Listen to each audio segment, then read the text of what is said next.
You're not like punking me by just telling me the plot of The Rock or anything, are you? No, that'd be awesome.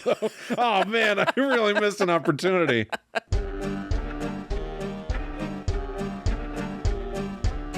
Hello, welcome to Guide to the Unknown. I'm Kristen. And I'm her little brother, William. And this week we are going over to the West Coast, the best coast, people say, the Gold Coast, California. We've done this a few times on the show. It's fun to sort of pick a place and dive into it and try to get a sense of the local folklore, local haunted spots. Yeah.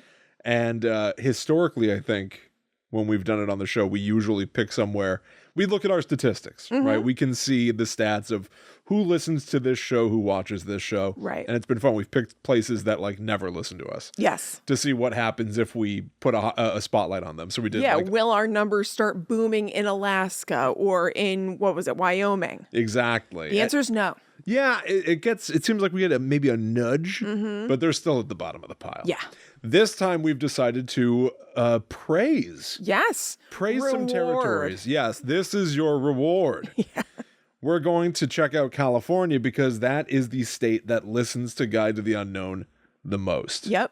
Granted, it's a very big place. Yeah, I know. It's kind of a cheat. But our stats are specific enough that I can tell you it's not just that, California has a gigantic population. Individual cities I can see in our stats. Yep. And yeah, San Francisco and Los Angeles are two of the highest Guide to the Unknown territories. Right. Yeah. Which is very cool. Thank you. We do quite well there. So thank you very much to all you Californians out there. Yeah. I bet Mrs. Doubtfire is telling everyone about us. Oh. That's probably what it is. Euphogenia is spreading the word. Euphogenia. Of course you know Mrs. Doubtfire's first name. Of course. Who doesn't? Me. Well, now I do. So I'm no longer on that list. To be fair, I knew it anyway, but I think it's probably top of mind because I reposted something that somebody had made that was like Mrs. Doubtfire styled like the logo for Euphoria, which is Zendaya, Really? Yeah. with like a glittery tear like running down her cheek, and they put Euphogenia instead of Euphoria. And is it instead of the glitter down the cheek, it's Mrs. Doubtfire with the pie on the face? No, it was glitter or something. Okay. Oh, yeah. Interesting. If I could just punch it up a little bit, that would be my decision. If you could offer a note. If I could. So, I have covered some material from San Francisco, and Kristen has covered a few things from Los Angeles. Yeah, with a little help from our friends, Dan Ackroyd. Oh, brilliant. I was like a little bit into researching already just on my own when I found a list of 5 places that Dan Ackroyd recommends. Yeah, basically. Haunted places he recommends people visit in LA. Awesome. One of them I could find no information about whatsoever, so I couldn't do it. Oh. But, I found the place, but there was nothing about it being haunted. Yeah. And his little blurb about it was just that some of the wait staff has told him that they've encountered things, but it doesn't seem like high on the radar. It's a place called the Edison, I think it's called. It's definitely the Edison. I'm trying to think of whether it's the Edison or the Edison bar. And the only little thing I found about it besides Ackroyd is that there is a bar in the back called the Ghost Bar, which perhaps some spirits stopped by, but I couldn't tell whether it was a pun or a joke or what was going on. So there's some spirits in the bar. Yeah, right. And if Dan Aykroyd's in there, you know that he's bringing along some crystal skull. Oh, yeah. And talk about how it contains, no glycerides. Just try to sell it, play some harmonica, call it a night. I forgot he plays harmonica. He brings it with him wherever he goes. Look, it's good to have on hand. I guess if you're Dan Aykroyd, it's a tool of the trade. So I want to start by offering you an urban legend. Great. From San Francisco. This is a local urban legend that I really enjoy. I looked at a lot of different lists about cryptids and haunted places. This one came from Quora. So there's an urban legend that the Golden Gate Bridge, the icon of San Francisco, contains the bodies of dead construction workers. Oh, God. Who helped assemble the bridge in the first place. That's like when we did the Spirits of Somerset County, and there are factually the bodies of migrant workers in the Delaware River by my house. Oh my God, that's right. I forgot about that. Yeah, I was going to say, this is something that comes up all the time. Yeah. Like a lot of the country and, the globe is built off the backs of people, like, almost literally. Yeah. In the case of, people that are built into the stone architecture of a wall or a bridge or who knows what. Anyway, so that rumor also, pertains to the Golden Gate Bridge. So the idea being, as they're pouring concrete, somebody falls in. They just keep pouring. They just keep pouring, There's no time. There's no time. So there's just human bodies lining it. God. So it turns out, as far as anyone knows, that's not true of the Golden Gate Bridge. But I do have some information about people who have died in the course of building it. So the Golden Gate Bridge was constructed in the 30s. And here's a quote from Quora talking about how 11 men died building the bridge, but they are not inside it. Okay. Quote, the rule of thumb in those days was that for every $1 million spent on a project, one person would die. Oh my God. That was just Why do you even have that? I know. Yeah. It was just considered to be in the 30s. Who calculated in the 1930s. that stat? What's the point Some even? maniac, some Mr. Burns, yes, well, we'll lose a few workers on the way. I gotta tell you, it's a quick PSA.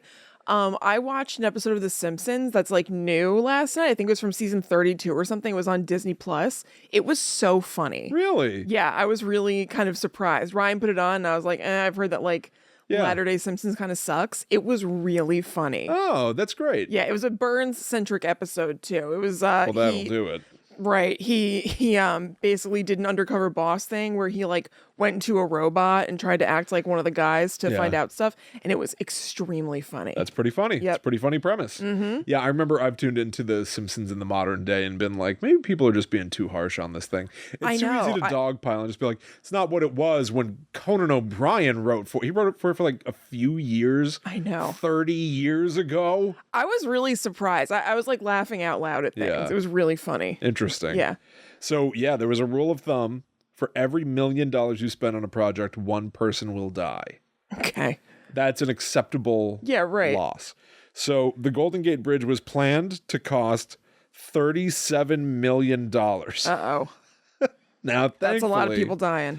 The rule of thumb appeared to be off. It's on the record, evidently, just 11 people died. Oh, no biggie. But here's how a lot of them happened. In 1937, a scaffold that had been built underneath a 5-ton platform gave away, and there's a safety net it was supposed to land on. It broke through the safety net, sending 12 men into falling down 220 feet down to the water. That's horrible. 10 of them died. That's 2 of horrible. them were rescued, thankfully. So I said 11 people died. There was one additional person that died in a completely unrelated just accident. But anyway, that's to dispel sort of the overall myth that there are bodies inside the Golden Gate Bridge. How could that be? I know, it's just so weird. Yeah. No, it's totally worth mentioning. I do think it happens. You think people die and then they just pour concrete over them while they're building? I don't know if it's literally that or it's I think about maybe super duper old stuff where it's somebody died and then they seal up their body and yeah, you know what I mean? It's not just they don't callously just look at some dude in a hard hat who fell face first in some concrete and just pour over him. He's like, I'm alive. I'm fine. I didn't hear anything. Did you? So are you talking about some cask of Amontillado shit where but not murder. I think somebody just dying. But why would they be in a wall like that? I don't know. Let me see. Hold on. Great Wall of China, because this is the other place where I've heard this myth before, and maybe it's straight up just a myth. There is a bunch of racist stuff that I have to dispel as well. I mean, always. Bodies inside. And I'm not just talking about David Copperfield. Well, he got out. He went straight through. You're right. So that didn't even cross my mind. I completely forgot. On Patreon soon, we have to watch David Copperfield clips. We've been talking about that for literal years. We really, really do. So according to the History Channel, yes, there are dead bodies inside the Great Wall of China. Much of the labor force during construction consisted of convicts and soldiers. Some 400,000 of them died constructing the wall, and many were buried inside it. And they're saying that's true? Yeah. Huh. That's Quora again. That's just the top source. I mean, yeah, I don't remember the reason, but I think that it's true about the river in Somerset. That wasn't just an urban legend. There's a reason, and I can't remember what it is. Oh, okay. Actually, this is more. There's always a more nuanced answer, and this is Jeffrey Ma, who gives a response to Quorra's answer here, saying it is unclear if there are bodies in the Great Wall of China. Okay. There are no bricks. Workers used local resources to construct the walls. Constructing walls was hard labor, and hundreds of thousands died. Historical documentation from later dynasties claim there were bodies within the Great Wall. However, the bodies weren't exactly used for the insides. The workers lacked the manpower to dig graves for the deceased workers, so they buried the bodies within the rammed earth, stone, etc. So basically, historians from post-King dynasties claim that there were bodies, but we can't verify it. So it is a bit of an urban legend itself. Yeah. But it's something that, like, I've certainly heard before, and I guess nobody's saying, no, that's impossible. I think in those instances, like where people are kind of like forced into hard labor like that, maybe in instances like that, it's done for whatever reason. Like, well, because they're truly like, and I don't know what the conditions of the 1930s would be. Like, we're talking about like, around the Depression. Yeah, right. So like, I don't know if they were like, we're in the money and let's build the bridge and everyone's gonna, make plenty of money to bring food home, for their families. Or if it was like, we don't care. Yeah, right. We're going to use their like a miser. sweat. Yeah. Yeah, you know what I mean? And like, if they die in service of building my bridge, so be it. Yeah, right. Right. I have no idea. Yeah. I have no idea. But all I can tell you is that it is dispelled the notion that there are bodies inside, specifically the Golden Gate Bridge. Okay. Of course, I retain my belief that there are bodies literally all around us. Yeah. I'm sure there are bodies like beneath this house, every house. Yeah, I do think that. How can there not be? Yeah, there are bodies under everything. Far under. Oh, yeah. But yes. They're down there. Yeah. And they're coming up. They're coming for you. Run! New Orleans. Let me just stay on real quick because Please. I want to just I mentioned that there was like a racist thing I wanted to dispel. Okay. So there's another sort of urban legend that there are tunnels underneath Chinatown in San Francisco that like were used for human trafficking and opium dens and stuff, and it's not true. Okay.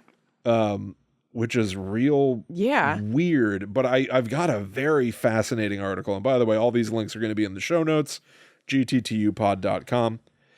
There was like this really, really interesting article that I found from sfgate.com about how tourists, like tour guides, actually would sell the notion of Chinatown in San Francisco being a place of just to witness the massive cultural divide and the otherness of Chinese people living in San Francisco.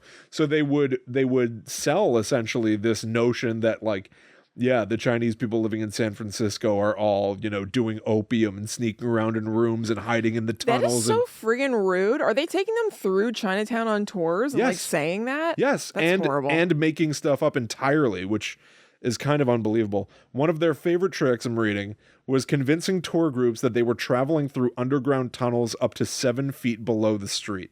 That they were traveling through these? Yes, that's what I thought too. But we've got this from former San Francisco Police Chief Jesse Brown Cook, who described how it worked, saying, in order to deceive people, the Chinese guides would take them in on Grant Avenue between California and Sacramento streets down into a cellar. From this, they would go downstairs into another cellar and so on, sometimes going into 6 or 7 different cellars. And they would say, we're going deeper and deeper and deeper. They weren't really. Okay, that's kind of... So wait, also these tour guides themselves were Chinese? So I guess. I don't know. I mean, he I have said less of a problem with that if it's Chinese people taking them through Chinatown. If it's like some sort of like weird tourists who are like, oh, let me see the scary Chinatown. They're like, look, here's our horrible cellar. I guess taking their money. It's better to me. Honestly, whatever people got to do to survive, as long as it's not just completely exploiting. Well, that's what I'm saying. I much prefer that it's a person maybe who lives in Chinatown than somebody who is not Chinese taking people through there. Yeah, but it created a racist myth. How scary. It created a racist myth that continues even like, decades or 100 years later. I'm not saying it's good. I told you about when I went to India for my last job, Mm-hmm. and we were walking through. I don't even remember what we were doing, but there was a dude that was crouching between a couple of vans in a parking lot. Yeah. It was clear that he was like, no one's supposed to see me doing this, and he was dressed up like what an American would expect, like a snake charmer to look like, and he had a cobra in a wicker basket, and he was pretending to play a flute, but just making eye contact with us. Just watching us to be like, come over here and give me money. I'm putting on the show. Yeah, like I'm putting on the sort of like racist, like what you want. the stereotype show. Yeah. I'm putting on for you. And it's both, for me, it was both like incredibly like sad and disturbing because he thinks that's what it takes. Yeah. And also like and it probably that's works his a lot impression of the time. of me. Yeah. That, like that's what I want. Yeah. But like I'm looking at this snake, and listen, snakes freak me out. I'm not running away from. I'm not Bam Margera crying. But like I look at a snake, and to me I have like a weird, instinctive memory in me of like I'm a caveman, I need to run up a tree and hide. When we went to the aquarium and zoo for Zoe's birthday, I zoomed right by the snake part. Yeah. No need for me to stop and look. They're behind glass. I know. Really? Kristen just wanted to find the pigs and sniff. Oh, I love the smell of the pig area. So I don't think we joke about me like that on the show. yeah, I guess you're right. They don't know. Yeah, sorry, I forgot. That's purely for our personal reality. It's a lifelong running joke that I'm disgusting. That Kristen's gross. Like, yeah, she loves like the monkey house at the zoo. Like that's where you always find her.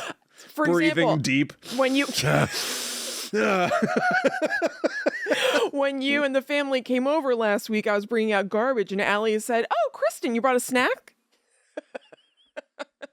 Yeah. It's just a thing. I don't know if the GTTU listeners know that. I don't think Guide to the Unknown's been in on that. We do have a pretty strong divide between our personal life and show life. I have to say, yeah. I'm pretty proud of us for maintaining that pretty neatly. Yeah. Anyway, so I saw this guy in India who clearly was like, I'm not supposed to be doing this. One for probably like he's probably not supposed to be getting paid money just on the street for whatever. Yeah, you probably need like a permit or something. But also it felt like a shameful kind of thing of like I'm selling my culture or yeah, this is what this fat American wants. Yeah. And I gave him money. Yeah. I mean, I didn't know what to do, honestly. Yeah, totally. I walked over because I kind of couldn't believe what I was seeing. And like honestly, the snake did not look happy. Oh God. Like if it was the Flintstones, he would have gone, "It's a living." William, never forget that somebody came up to me in the middle of the night in New York City and just put a snake on my shoulders. Ooh. Never forget. I did forget. It's horrible. What? Yeah, I was outside a bar, like in the middle of the night in the city. And I was like talking to somebody and smoking probably. And then all of a sudden there was like a giant Britney Spears python on my shoulders. And I was like, And somebody wanted me to pay for them to take a picture of me with the snake. So they were like entrapping me. Right. And I was just like, no, get off me, get off, get off, get off. Yeah. Oh my God. What a nightmare. I know. What a way to make just coming up to drunk people in the middle of the night and putting a snake on them. Why do you associate with that with Britney Spears? Because of I'm a Slave for You on the VMAs. Oh, of course. How could I forget her William, performance at the VMAs of I'm a Slave for You? I would say that that's what a lot of people only think of when they think of Britney Spears. Well, if this was the Flintstones, the snake would have gone, "Oops, I did it again." Oh my God. Show over. Like not the episode, the show. Yeah. Anyway, so like it was this whole like, it's just like a racist myth that continues to this day based on the notion of like, come visit San Francisco. We've got a Chinatown and boy, are people crazy. Man. It's just like, shut up. Not good. And it lingers. It lingers now. Like you see people talk about like how that's true and it's just not true. Yeah. Yikes. Yeah. You got something else for that? Or you want me to? No, that was the end of that one. Okay. No, there's no happy ending to that one. I just didn't want to interrupt. No. Okay, I'll jump in. Let me take her away. So let's talk about the Queen Mary. Okay. Which we've talked about before. Yeah. We talked about the Queen Mary in episode 53 of Guides to the Unknown, in case anybody wants to go more in depth. Here's a word from Ackroyd about the Queen Mary. Oh, yeah. Dude in his voice. No, I can't do that. Here, you want to do it? You're good at his voice. I kind of want to hear your Ackroyd.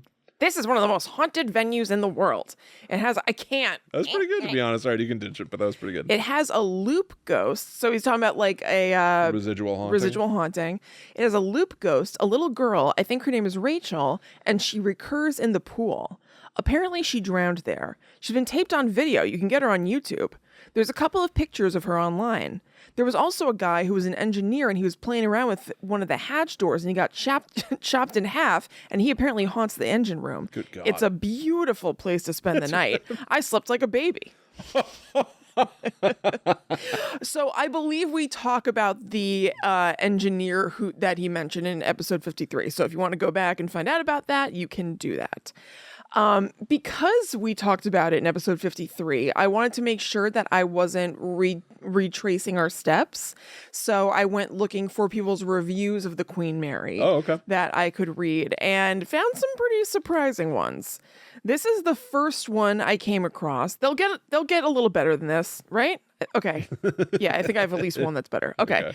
This one is from TripAdvisor, and it's from the user Disappointed. Great. Who wrote this review on in October of 2021, and the title is Great Time, Funny Smell.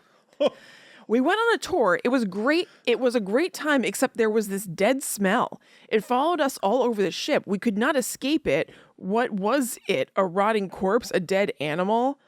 No, it was something even more deadly. We found out it was the Taco Bell my wife had eaten the night before. What? Her silent but deadly gas almost made us ghost. What? Wait a minute. I'll read this again. Oh my God. We went on a tour. It was a great time, except there was this dead smell. It followed us all over the ship. We could not escape it. What was it? A rotting corpse, a dead animal? No, it was something even more deadly. We found out it was the Taco Bell my wife had eaten the night before. Her silent but deadly gas almost made us ghost. Okay. All right. Boy, there's so much to that. Mm-hmm. So number one. When I was first reading this, before I got to the end, I was like, oh, okay. So it was like a weird, like, olfactory sense was kicking in. Yeah. But no, it was the Taco Bell that Disappointed's wife had eaten the night before. Did he ding? That was following them everywhere. Did he ding his review? Like, in his review, did he not give full marks because his wife was farting? Good question. I'm not sure what his rating was. What does this have to do with anything? And also, nothing. He was being funny. How do you feel if your spouse, I know, calls you out like that, is posting about your Taco Bell farts on the internet? No, on the Queen Mary. You know what I mean? Also, I feel bad for everybody in the Queen Mary. Feel bad for everyone except for Disappointed. Except for this person. I know. Yeah. Okay. What a marriage. Yeah, right. It's something else. Okay, this next one is from Robin Fisher in July of 2019. Now, this person seems like fun. I would like to get to know Robin Fisher. Title, Stories are better than a single night's sleep. They say it's haunted. I don't care what it is. I didn't bat an eye. Do I care? No. Because all my girlfriends beg of me to retell my stories from a night's stay here. Will I tell you? Nope. What? Go find out for yourself or find me unwinding with a glass of Chardonnay. LOL. You won't regret it. Treat yourself and confront your fears. So her friends keep begging her to tell the story. And she won't tell them. I will not tell. Let me read this again because it's another one that's a little bit hard to... I'll slow it down. Yeah. They say it's haunted. I don't care what it is. I didn't bat an eye. Do I care? No, because all my girlfriends beg of me to retell my stories from a night's stay here. Will I tell you? Nope. Go find out for yourself or find me unwinding with a glass of Chardonnay. LOL. You won't regret it. Treat yourself and confront your fears. Go find out for yourself or find me. I think that Robin is saying that if Robin has had some Chardonnay, then they might spill their story. Oh, I see. I see. Go find it for yourself or find me unwinding with a glass of Chardonnay. This person is a hell of a character. Absolutely. And they're saying you should go there. You're going to be scared, but you need to confront your fears and you won't regret it. I'm not going to tell you because you need to experience this yourself. I think it's finally time for us to genuinely go somewhere haunted. Okay. Yeah. Yeah. I think it's time. We've talked so much about it. Absolutely. Okay. I would love to. All right. Okay, now let's hear from Giovanni, who this is a genuine thing, and this is from what's the website that we love? Hauntedplaces.org. Nice. Okay. So Giovanni says, my night at the Queen Mary was in 2008. I was walking to my assigned room when I looked in the hallway and saw this shadow running into a room. My body got full of goosebumps and I called the lady in the desk that attended me. She said, that's awkward because there was no one in that floor besides us. The fourth night, I was thirsty for water and I woke up and under the door, I saw a shadow again, but walking past the light from the hallway. I opened the door to see if there was anyone there, but it was empty. I was tired of all these shadows that I was up all night trying to see. So tired of that. I was tired of these shadows that I was up all night trying to see if I can catch anything in my phone. And then I took some pictures in the hallway and in my room. Okay. When I checked my phone through my pictures and one video I took 2 pictures had an apparition of a man with a hat. Oh, no. And my video had little boys laughing and saying, all aboard, and running. I was frightened to hear these noises. Next day, I told the lady at the desk, and she told me the story about what happened to the old ship before this replica of the Queen Mary. These were some things I experienced at the Queen Mary. And I just also want to say I live 30 minutes from the ship, and my aunt works there. So my aunt probably already had experience also. Okay. I think this might be like a 12-year-old. Yeah, I think that's a kid. Yeah. Especially because some of the language choices of like, I called the person at the front desk who said, okay, that's awkward. Yeah. Because there's nobody on that floor or whatever. It's like not what a person would say. LOL, well, that's pretty awkward. That picture of the dude with the hat in the picture is pretty cringy. I called the lady in the desk that attended me. She attended me. Really? That's great. I really like it. Oh, that's stupendous. I know. Oh, so that's the Queen Mary. Oh, what complicated language, so full of typos. I know. I'd forgotten that the hauntedplaces.org one was like that. I remember that the first 2 were funny, but I forgot that one also held its charms. I love reading things that people have said. Yes. It gets so messy. So let's jump back to San Francisco. We're going to keep you flying up and down California here. The coast. So I've picked out another icon of San Francisco to take a look at. The famous prison, Alcatraz. Oh, The Rock. The Rock. Yikes. Famous inmates include Al Capone, Machine Gun Kelly, the Birdman of Alcatraz. Wait, Machine Gun Kelly? There's a real Machine Gun Kelly, that Machine Gun Kelly. Really? Yeah. That's lame. Whitey Bulger. He just stole his whole name? I guess. That's weird. That's like if there was a rapper named Whitey Bulger. Maybe there should be. Maybe that was Eminem's original name. Yeah. The Bulge. And another famous inmate, of course, is Sean Connery. Of course. From Nicolas Cage movie. Yeah, naturally. That movie's kick ass. Alcatraz is also referred to as Hellcatraz. Cool. Not very creative there. It's not great. Razzmatazz. No, it's not. Okay. And the Devil's Prison of America. Well, that's not very good. No, it's a long name. It's long and it doesn't really roll off the tongue. But the idea is Alcatraz is hell on earth. It's a prison. You get locked up there if you're a criminal. It's an island, right? It's an island. Yeah, you can't. You'd have to swim back to shore. It's pretty crazy. It is pretty crazy. It's a thing in real life. It's like Azkaban. Yeah, it is like Azkaban. So here's Rikers actually is like that too. Rikers Island. Oh, that's right. New York. Yep. Yeah, of course. So evidently, later in Alcatraz's history, before it closed, it was actually almost paradoxically known as a place that prisoners wanted to be transferred to.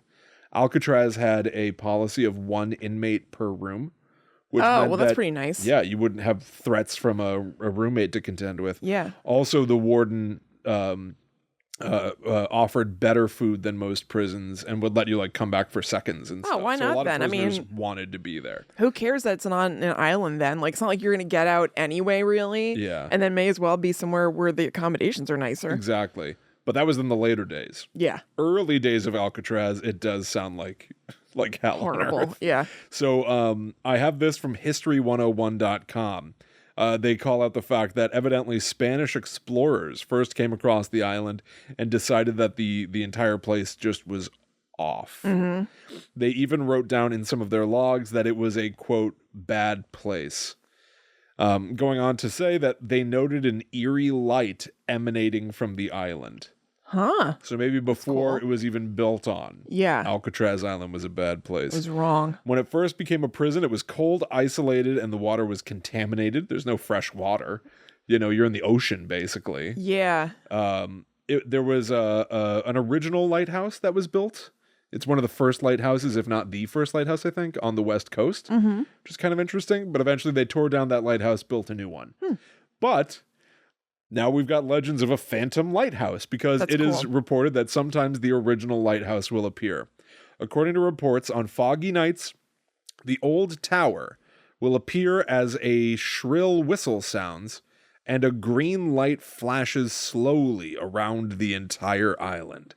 Once it circles, it disappears just as quickly as it formed.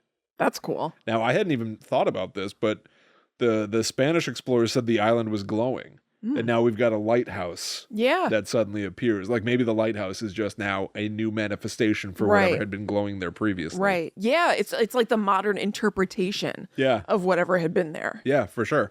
That's God, what is it? I'm trying to think. Oh, I know. Okay, so in the show Hellier, which is on Amazon Prime and it's also on YouTube, they at one point hear a sound that sounds like a car fob thing, like beeping. Whoop, whoop. Yeah, like when you like lock your car or whatever. And they noted it. They're like, that's weird. It was when they were kind of doing an investigation, like in an isolated area.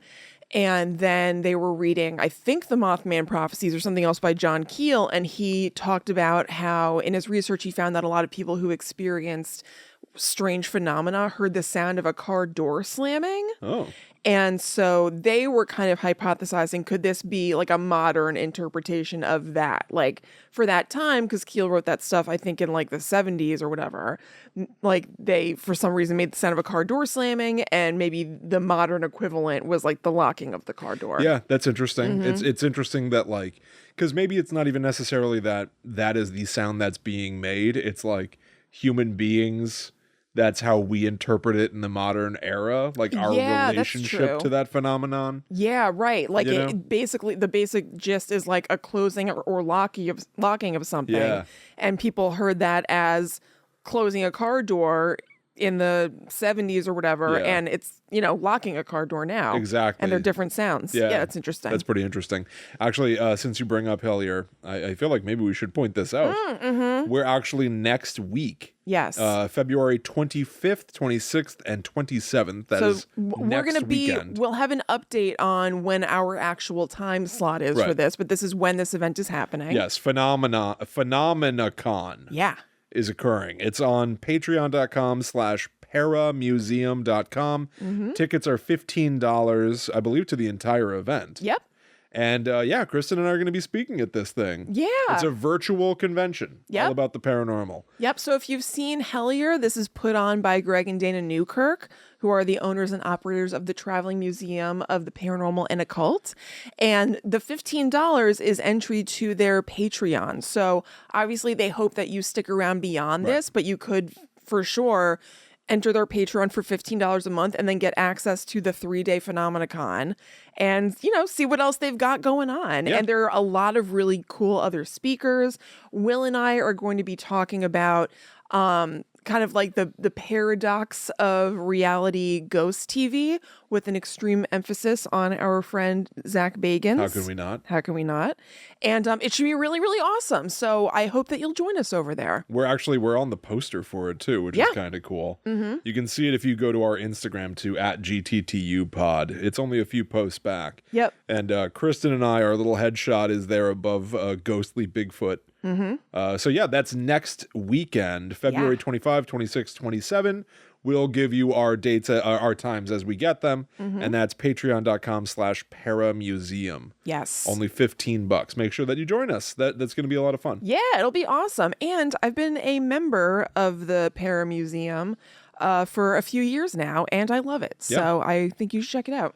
So there was also a writer who wrote In the Realm of Ghosts and Hauntings in 2002. The writer is named E. Randall Floyd, who said almost every guard and official who served at Alcatraz until it was shut down by Attorney General Robert Kennedy in the early 1960s experienced something out of the ordinary. Every single guard and official. Man.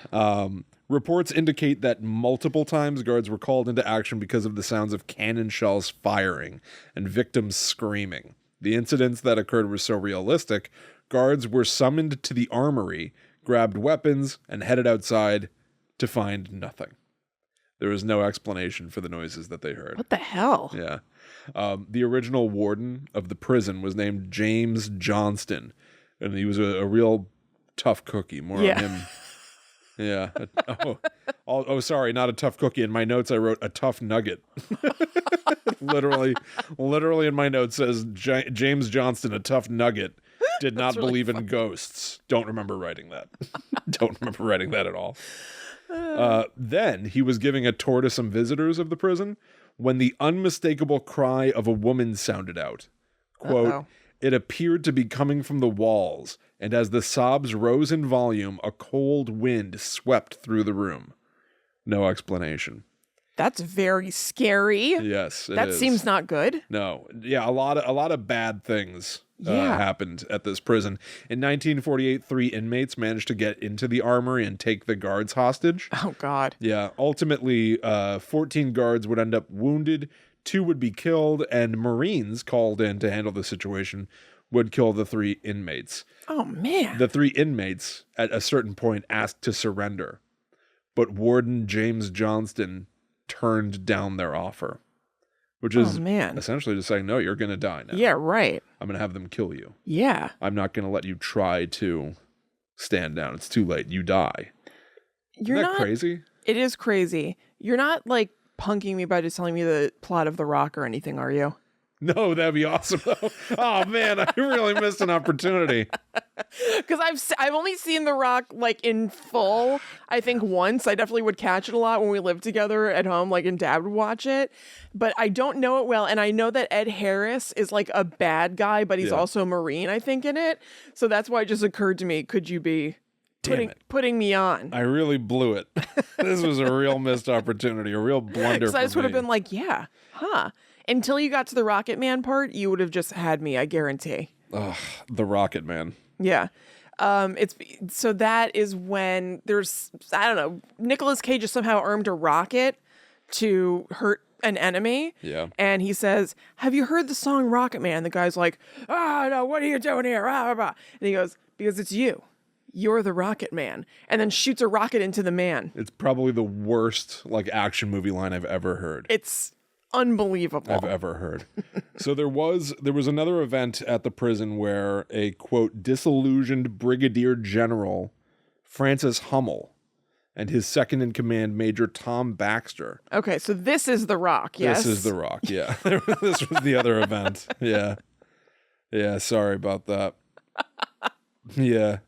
At the end, Goodspeed tells Mason that Womack destroyed the pardon. Oh, yes, of course. Mason reveals the location of the microfilm. Boy, when you just read parts of The Rock out of context, it just sounds like every crappy 90s action movie of all time. You can swap it in. He destroyed the microfilm. Oh, no. I feel like microfilm was playing much more of a role in our movies in the 90s and early 2000s than it does now. 100%. Like a lot of movies that Dad watched involved microfilm. I think you're right about that. Yeah. Yes, microfilm did not make it to 2022. Mm-hmm. So this is back to actual stuff about Alcatraz. There's a monster. Oh, cool. In the prison. They refer to it as the Thing in cell 14D. That's awesome. Sources say that guards have reported multiple terrifying encounters with spirits they could not see, but there is a reference to one thing that guards and prisoners alike report to have seen. Several sources have given accounts of bright red eyes appearing in the dark, and those people have dubbed it the Thing. The most terrifying encounter with the Thing stems from an inmate who was locked in the hole sometime in the 1940s. He screamed that someone was in there with him and cried that it had glowing eyes. Thinking he was making it up, the guards left him alone, and eventually the inmate fell silent. They found him dead in the morning, with strangulation marks on his neck. Man. It's a great, scary story. Yeah. There's something in here with me, and they think he's making it up to get them to open the door, and then he's found strangled. Yeah. So I tried to verify who it was, right? Yeah. Surely there must be some record of the guy who died in cell 14D. Yes. everything brought me back to this story or a version of this myth. Everything.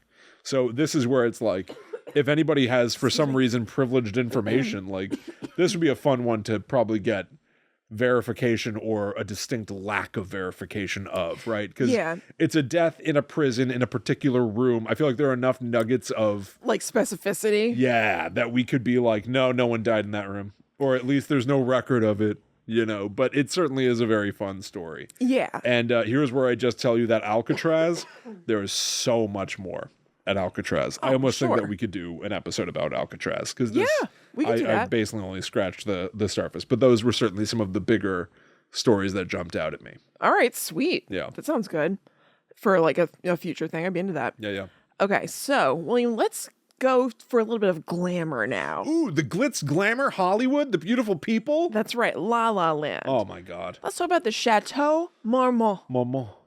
Okay, so that was always first word, Momo. Mama. So, from the Ackroyd files. That's a show idea. Yeah. The Ackroyd files. I love the bars there. They've definitely got some spirits. Al Franken claims that he went there a week after my late partner, John Belushi, died in Bungalow 3, and John appeared to him. And Franken's pretty skeptical, but he's also quite serious. He saw a vision of him. Now, of course, skeptics would say, hypnagogic sleep and you're dreaming. We welcome the skeptical view. I've stayed in the Marmont a few times and I've never had anything happen. That's exactly what I was going to say, hypnagogic sleep. Of course. He's like, I know what you're going to say. Come on. I was going to say it was on the tip of my tongue. Yeah. I swear I almost said it, everybody. So, Will, have you heard of the Chateau Marmont before? Yeah, I've heard the name. I know nothing about it. It's definitely a very popular celebrity hangout. Yeah. In particular, Lindsay Lohan lived there for a period. Oh, really? Racked up a crazy, crazy bill. And I believe got evicted, basically, like kicked out. Oh. Apparently, it was basically built and conceived as a place for celebrities to be able to misbehave without the public seeing them. Yeah. Because I've actually never heard of this before. There was something called the Motion Picture Code back in like the golden age of Hollywood that controlled how celebrities behaved off camera like in the public eye. The Hays Code type stuff, right? I never thought about it or heard about it or something. I mean, I knew that it would be, poo-pooed and you want to keep up a certain image, but I didn't really think about a code. But so with all these like regulations on the line for deals that they, because also there'd be like, you have a deal with MGM for 5 movies or whatever. So they would have all these rules placed on them to keep their reputation up. Stars really wanted a place to like misbehave like discreetly, and the Chateau Marmont kind of catered to that. Oh. So actually the president of Columbia Pictures at the time, whose name was Harry Cohn, once said, if you must get into trouble, do it at the Chateau Marmont. Wow. So they would get together, they would like drink, carouse. I must get into trouble. I simply must get into trouble. Betty Davis almost burned down the Chateau Marmont. No. I read. She was like hanging out with everybody, drinking, having a good time, went back to her room, put on one of her own movies, lit a cigarette, fell asleep, and like burned her bungalow. Oh my there was God. somebody who was in the bungalow next door, and they were aware of it, so they got her out of there. And I think she went there one more time, and there was another like minor mishap, and she just never went again. She was like, "All right, screw it, forget it. I don't really need this." So not to try to compete with Betty Davis, but I went to Starbucks the other day, and wow, what is this gonna be? There's one of the people at Starbucks I think knows the show or knows my writing or something. And so I was like, "Oh, hey, how's it going?" 'Cause I don't understand how Starbucks staffing works. Seems like there's an entirely different cast of people. Well, there's like morning versus afternoon shift. No, for like weeks at a time. It's like I see, these people, and then someone new. It's crazy. Who knows? Anyway, it was this guy who I think knows my stuff, and he kind of, when I got up to the window, was like, "Oh, hey," and I was like, that was kind of like a weird reaction. Then I realized I was listening to Guide to the Unknown. I was listening to my own show. Nice. Which you gotta do. Yeah, totally. You gotta spot check these things and make sure that it sounds right. Yep. And so I wasn't just listening to it to enjoy it. Yeah, right. But it sure looked like I was. You need to ask this, William. Next time you see him, ask him like, "Do you know me from somewhere?" Because like there's a familiarity. Like, I will never ask that question. William, you got to find out whether it's just that you're a Starbucks regular or it's that he knows you from something. No, somebody, because somebody asked me like what I write or what I do or something. I had some conversation about making things. Yeah. So it certainly is the work. But oh, you had this conversation with this guy? Yeah. He like knows. Oh, okay. I don't remember if it was Guide to the Unknown or writing. Okay. But also when somebody comes up to the window and their own voice is coming out of the speakers, whether or not they have a show, it's weird. I agree, it's weird. I was saying it's a separate thing. I want to know what this guy. I'm thinking of the story that you told on the show weeks ago. No, Quick question. Do you recognize me? William said, I believe on the show, that he was at Starbucks and this guy was like, oh, hey! Like he knew him and he wondered if it was from the show or something. Right. And we've never found out what the case is. Whether it was that it's from the show or because you go to Starbucks all the time. Maybe I left out. Maybe I just haven't given you updates on it. Because at a certain point, I can't remember because there were two people. Somebody asked me like what I was working on. Oh, okay. Or something. Some indication of like familiarity with the fact that I make things. Oh, well, that's cool. Yeah. That's very cool. So it was you. It's me. Will Rogers, the brand they recognized. Yeah, they recognized me. That's cool. Look at me. Very neat. Look at you. Would you look at me? Well, you should get into the Chateau Marmont, see what's going on there. Yeah. Like Angela Bassett did. Oh. Angela Bassett at one point asked the front desk if someone had cleaned her room in the middle of the night. The front desk begrudgingly responded, no. Bassett, I don't know. Bassett told the story that she had left her clothes and jewelry out of sorts before going to bed, but once she awoke, everything had been put away neatly and things were tidy. No explanation was available other than that she had a tidy ghost. Oh, I have something similar. Oh, do tell. Can I interrupt you with it? Please. So I have one of my stories here is from the Queen Anne Hotel in San Francisco, the ghost of room 410. Mm-hmm. You've heard of room 237. Sure have. We've all spent the night in room 1408.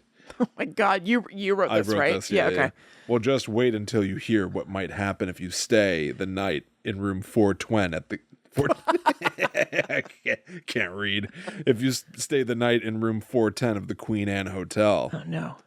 At some point, the Queen Anne Hotel had been an exclusive boarding school. They say that the mistress of the school, one Miss Mary Lake, had been having an affair with a senator who funded the building of the mansion, James Slippery Jim Fair. Ew. He was very slippery. He was covered in oil. I'm not oil. Loving Slippery Jim. He was covered in butter or something, I guess. I don't know. Mary Lake denied the rumors, but to no avail. They hounded her until her death. At some point, the mansion changed hands. It became the headquarters of a secret society that studied astrology. It was even a brothel at one point. These days, it's a hotel. But if you ever stay in room 410, you better be prepared for the rest of your life. They say the ghost of Mary Lake might unpack your suitcases for you, tuck you in, and sing you to sleep.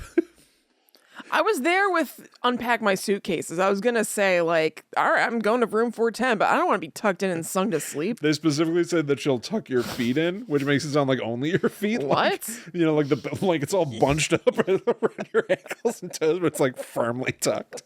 Just real weird. And she'll sing to you while you sleep. WildSFTours.com even says one time somebody fell asleep on the floor and the ghost of Mary Lake grabbed some blankies and tucked him in. And then I wrote I thought it was going to say terrifying. That Mary like levitated him onto the bed. Whoa. Whoa. Whoa. Whoa. Whoa. Oh, this is quite nice. Yeah. Go to sleep. I want you to get sleep. You'll feel better when you rest. They didn't say that she knew how to sing. They just said that she does sing. Rest your eyes while you rest your head. Have sweet dreams, my little brand new friend. That's a great lullaby. I sing that to Zoe every night. Wait, let me find the lullaby that I wrote for Zoe. I have it as a video in my phone. Hold on. Let me find it. It won't take long. Okay, here it is. Let's see. That was fast. Yeah. I went to the videos tab. Okay. Future lullaby for Zoe that I don't want to forget. Get on the bed, the comfy bed. It feels so good to lay and rest your head. You repeat it. You repeat it. Yeah. That was from August 14th, 2021 at 9:45 p.m. Wow. Like you were singing it to yourself or something. You're like, I'll play this to Zoe. I didn't want to forget. Wow, of course not. Oh, God. All right, anyway, sorry. No, please. So tiny ghosts left and right at these California hotels. So stupid. All right. Here's a ghost that was, they were probably messy in life. No. Because rock stars are notoriously messy in hotel rooms. They are. There was a man researching a book on the Doors who was in his suite in a room that the band had stayed in back in the 60s.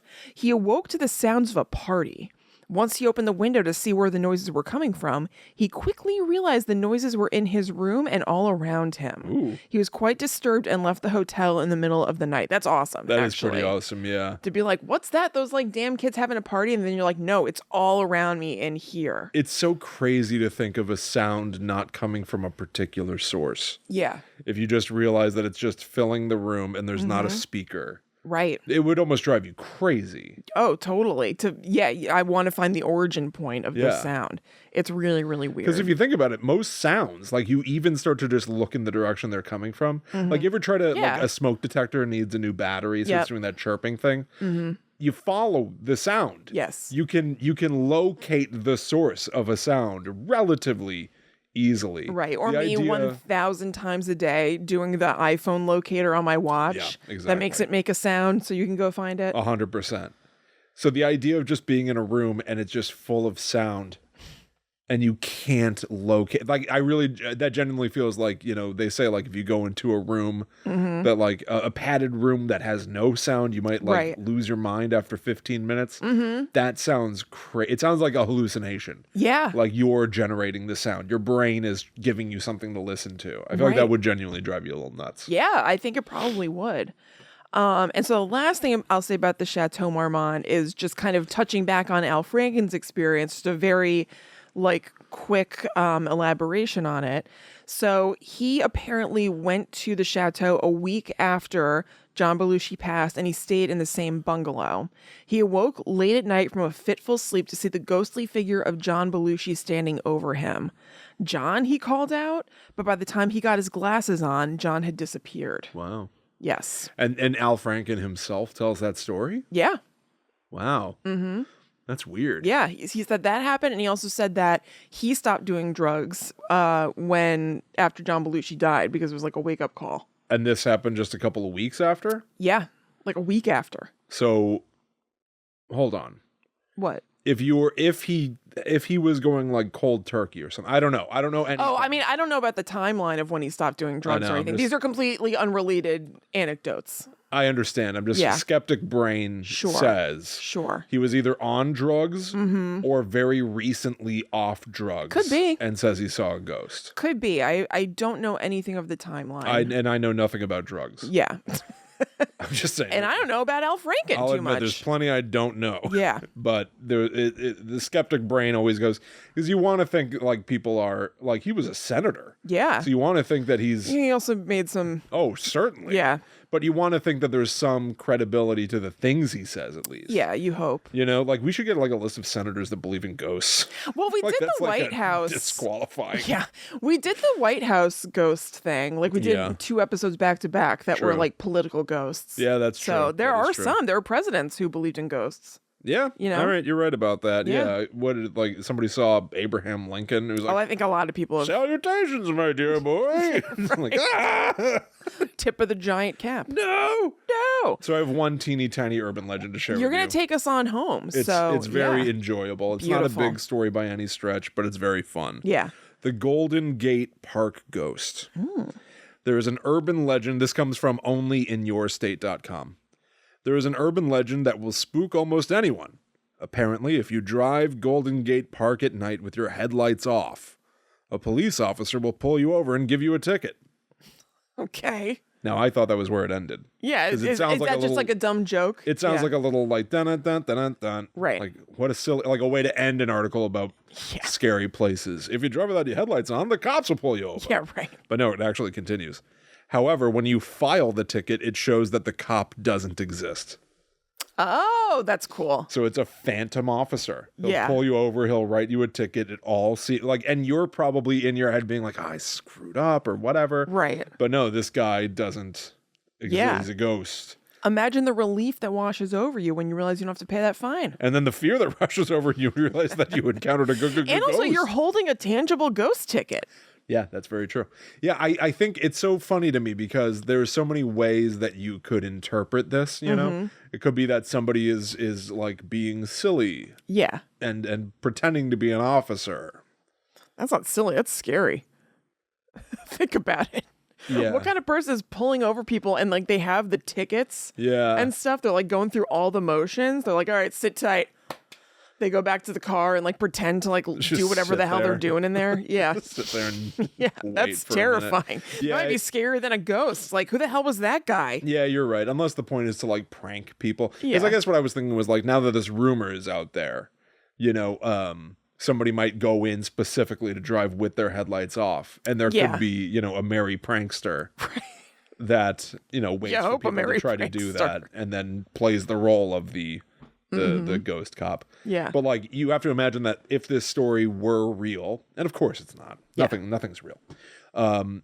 It would probably be somebody whose headlights had blown out. You know, and then it became a legend of you have your headlights off. Right. That was the distinctive part of the story. So Right. that's like what's easily recreatable. Because who's making a choice to initially go in there with their headlights off in the dark? Yeah, I don't know. But the fact Again, of the up matter to no is, good, maybe. the circumstances lined up, a ghost came out, and now we find the way to repeat the experiment theoretically. Right. But definitely just like a fun little quirky sort Yeah. of urban legendy ghost story. Yeah, totally. It reminds me of, it's not the same thing, but it reminds me of like the Devil's Tree legend in New Jersey. Yes. Like, you know, just anything about being like chased by a car Right, or if you drive pursued. past the Devil's Tree, a black SUV might drive and like chase you. Yeah, start chasing you away because you're not supposed to be there. That's right. Which Will and I did not experience when we went to the Devil's Tree. Did not experience, so yeah. debunked Yeah. with my giant Squashed. stamp. Yes. I even went there as a teenager once, and the people that I was with, one of them was too scared. So we actually turned back before anything bad happened. So Was it we the were same sort of person chased away. who got by yourselves? Was it the same person who got scared when you were sitting on the roof and you brought up aliens? No, but that was great. That was awesome. Just because I haven't told that story in 1,000 years, I'm just going to tell it for anybody who's like maybe new to the show, hasn't done the course. back catalog. So I was in the pool with one of my friends, and like, you know, 1,000 people, you know, might do. We were just sort of like, it was like the end of the day. It was dark. We're just floating around. And I thought you were sitting on the roof. No. Oh, okay. Looking up at the stars. And I ask a very familiar, common question. I go, do you think it is possible that there's life out there somewhere? Think it's possible that aliens might exist? I wasn't asking like, ooh, Yeah. like maybe an alien's around a tree. I was Right, asking just- in like, you know, the statistical, the unlimited quantities of space and all the planets course. out there. Could there be a planet that's Could inhabited? it be? Is there life outside of Earth? And it was quiet for a while, and I heard my friend go, can we go inside? Like me just floating a hypothetical scared him. That's so and we funny. had to go in, we had to get out of the pool and go inside. It's like we're like 15. Yeah. You know? Although correct me if I'm wrong, this is a callback just to only last week. Was this the same friend that you were going to have a sleepover with in the crawl space of the house? Yeah. Yeah. And then decided not to. Yeah, that's right. Yeah. that time I scared myself.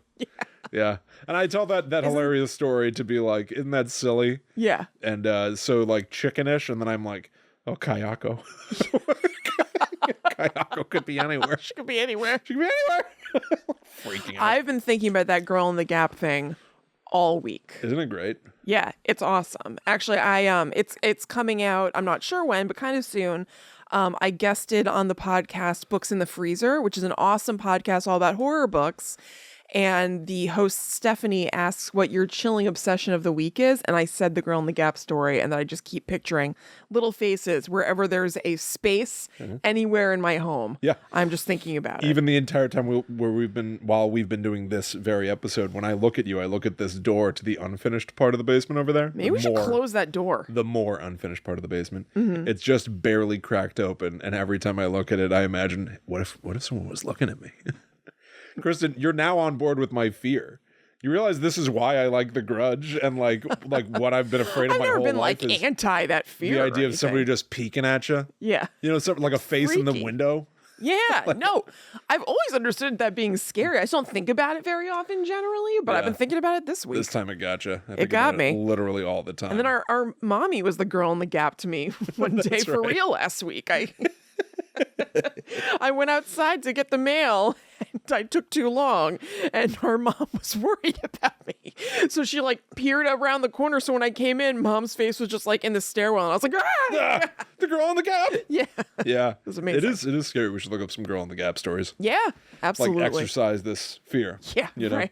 All right, everybody. Well, that right. does it for our West Coast exploration. Yes. Once again, thank you to people in California for enjoying Guide to the Unknown. We greatly Yeah. appreciate it. And We hope maybe you like this episode. Maybe it was fun. Totally. Maybe you even learned something new about San Francisco, Los Mm-hmm. Angeles. Who knows? Please consider sharing this episode if this is your kind of thing. Yeah. I feel like we were maybe extra silly here maybe. a couple of times. Maybe. Yeah. But hey, I had a great time. Yeah, me too. Yeah. So we'll be back next week for more weird stuff. Mm-hmm. Until then, make sure you check out gttupod.com, the home of all things Guide to the Unknown, links to our merchandise, previous episodes of the show. Go to patreon.com/gttupod if you enjoy what we're doing here and you want to back us. Yeah. You want to lend your support to what we're up to. For your efforts, you're going to get access to a bunch of bonus shows. Just this past Monday, we released an exclusive show that was all what did we do? We went through Reddit threads that were like Yeah, actually this is somewhat paranormal. this is somewhat in keeping with what we did this episode, where like we are looking at individual places here. And Kristen and I, on this most recent Netherworld Dispatch, went to Reddit to see what is scaring people in Reddit right now. So we visited some of these specific groups, these subreddits they're called, about ghosts, about two-sentence horror stories, scary artwork. We look at it together. You can see it in a video version as well. Yep. It was super fun. And quite frankly, the kind of show that like I really think that could be a format itself. Like I want to keep doing that. Me too, because it constantly refreshes, so there's no shortage of new stuff to talk about. 100%. So that's out right now on patreon.com/gttupod. I screwed up the artwork, so we decided to honor my mistake. Yep. That episode is available for everybody who starts on the Ghost tier, which begins at $4 and up per month. Yep. If you become a demon, which starts at $13 a month, you get an exclusive show every single week. For the lower tiers, there's a monthly option or an every other week option. But those demons, they get it all. It's all for you. Absolutely. It's Yeah. all for you, demons. And we've got dozens and dozens of bonus episodes over there already for you to comb through the archives and have fun. Even for the Ghost tier, there are a ton of previous episodes. And you also get access to our patron-only Discord, which is super cool. We have tons of different channels in there. It's basically a chat room that's divided up into different categories. And for instance, right now, people are talking about the fact that Roger L. Jackson, who voices Ghostface, also voiced Mojo Jojo from the Powerpuff Girls. That's right, Mojo Jojo. So that is all waiting for you over at patreon.com/gttupod. And thank you so much to our existing donors. It means the world. Thank you. Yeah, thank you all so much. Make sure you also follow at GTTU Pod on all social media. That's Twitter, Facebook, Instagram, and TikTok. Kristen's got a big TikTok about the Real Housewives that's doing pretty damn well. Yeah, I know. So go check that out. And yeah, we'll be back next week for more. But until that time comes, we must travel. Back to the netherworld. Go we.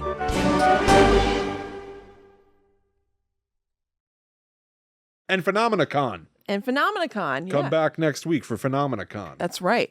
We're going to be in that. Yeah, we are. I can't We'll be wait. talking about stuff. It's kind of cool. It's kind of cool that we get to do something like that. Yeah, It'll be a good time. absolutely. I know. I'm looking forward to it. Yeah.